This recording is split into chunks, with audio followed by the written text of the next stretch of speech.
இந்திய மக்கள் அனைவருக்கும் என்னுடைய காலை வணக்கம். இன்றைக்கி புது வருஷம் பிறந்திருக்குது, எல்லாருக்கும் தெரியும்.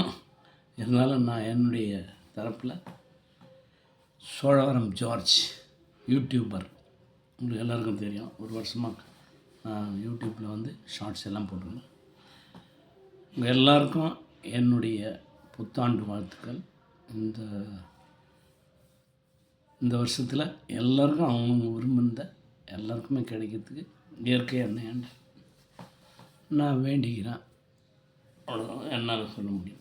இயற்கை எண்ணெய்ன்றது இயற்கை தான் எல்லாத்தோடையும் பெருசு அப்படின்றது எல்லாருக்குமே தெரியும். மற்றதெல்லாம் ஒன்றுமே கிடையாது. இயற்கைக்கு முன்னாடி ஒன்றுமே கிடையாது எல்லாமே. அதனால் உங்களுடைய எல்லோருடைய எண்ணங்களை நிறைவேறணுன்னு நான் இயற்கை எண்ணெய் கிட்ட மறுபடியும் வேண்டிக்கிறேன். வாழ்த்துக்கள்.